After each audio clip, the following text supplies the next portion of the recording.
Hi, my name's Phil. I like to talk about politics. In this video, I'd like to discuss the various hurdles that Boris Johnson is going to have to overcome in order to keep pursuing his no-deal Brexit.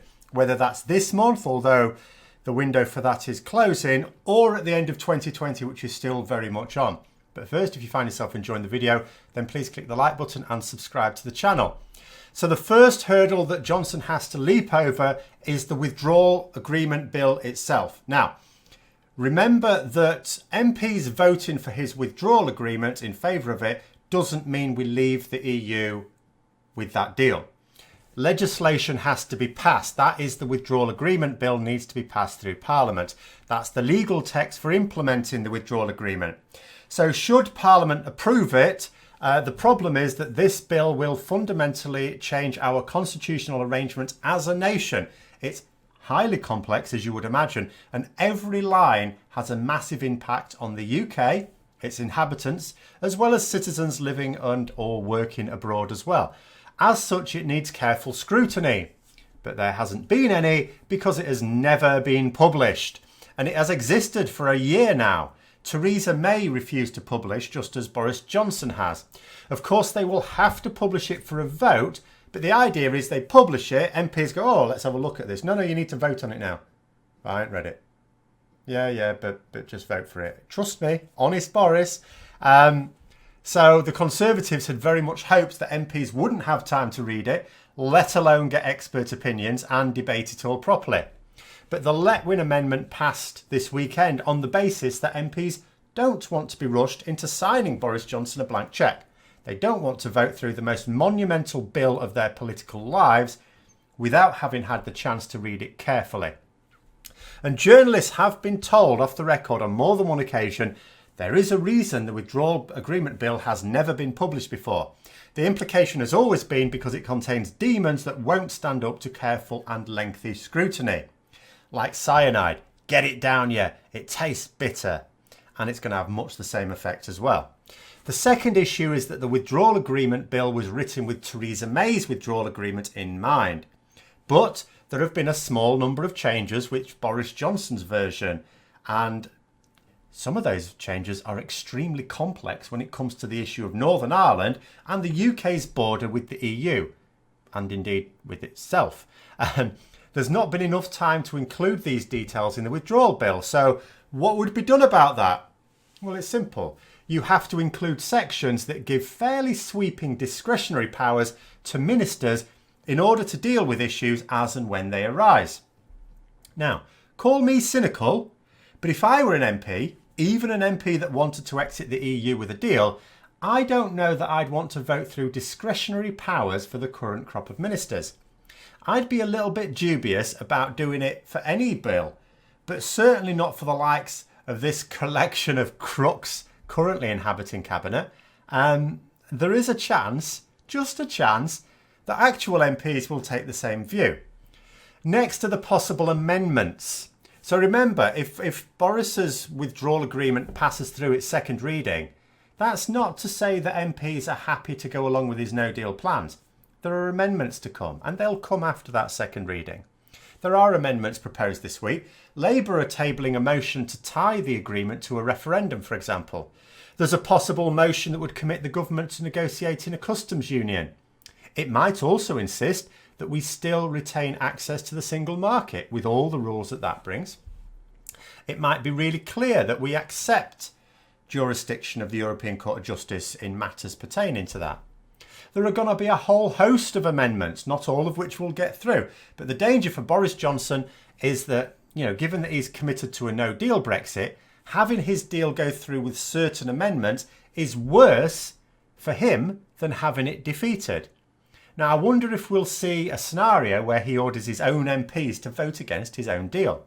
And some amendments at least will surely go through. Now, this is because MPs, all of them, every single one of them, know that this withdrawal agreement is essentially a route to no-deal Brexit. Some of them have actually said so. Many of them have not, because it's in their political interest not to. But it is. This withdrawal agreement is the path to a no-deal Brexit, the worst of all forms of Brexit. They all know it. But there are many MPs who feel compelled to vote for it in order to preserve their political futures. Or so they believe, But it doesn't matter whether they're right or wrong. I think some of them are wrong. That is their thinking, and that's undeniable. But they don't really want to support a no-deal exit. Only about 80 MPs, it's believed, maybe 100 actually want to support a no-deal exit. Whether this month is what they prefer or next year. What most MPs want to do is just put their own political career ahead of the public good. But given the opportunity to support an exit that will lead to a trade deal, well, then they'd rather do that and make it a little easier to wash the blood off their hands and sleep at night. And these amendments are designed to do just that. Not so much the referendum amendment, that will still face serious resistance, but amendments that say force Brexit through against the wishes of the people, but at least with constraints that make the government seek close economic ties with the EU will get a lot of support. Finally, one major sticking point will be what happens at the end of the transition period.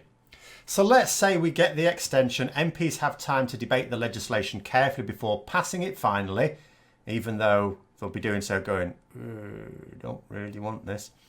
We leave the EU. Now at that point, there is no point in another referendum anytime soon. We've left. The Brexiteers have won, sort of.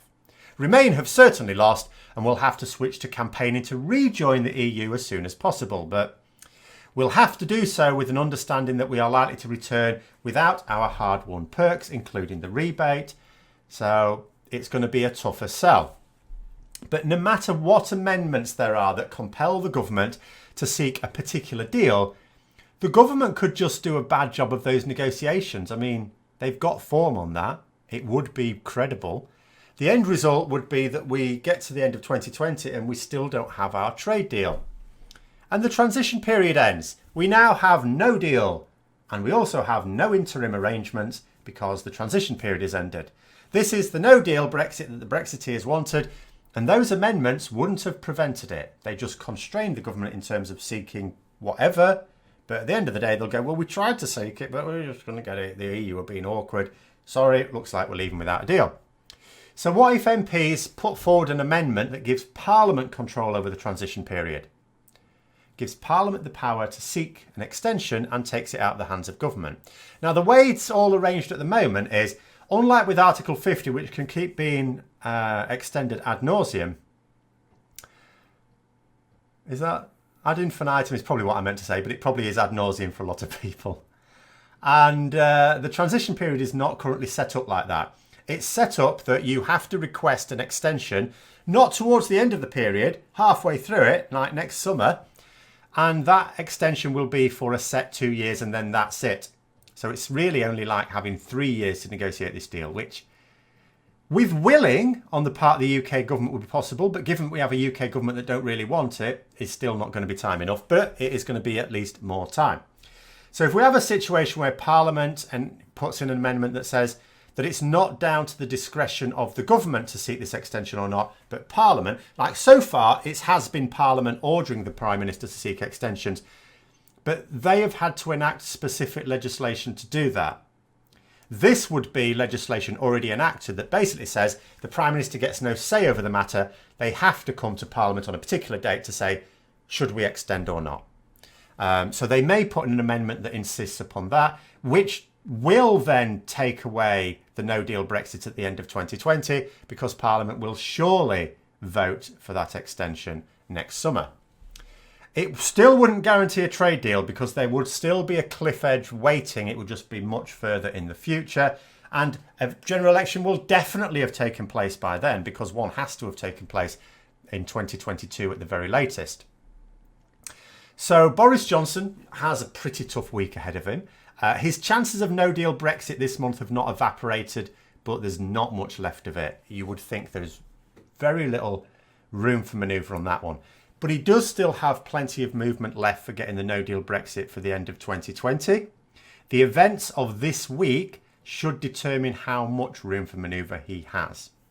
He will still be left with some. There's nothing Parliament can do to prevent it altogether, but there will still be some, but they can severely constrain him. This week, frankly, is a massive, massive week for Brexit. What happens this week will definitely set us on a clearer path for the future, but it's still not going to be clear unless the referendum gets the support but I have my doubts about that. So anyway, I hope you found the video interesting. If you'd like to support the channel further, then please click the Patreon link for details. And until next time, I'll see you later.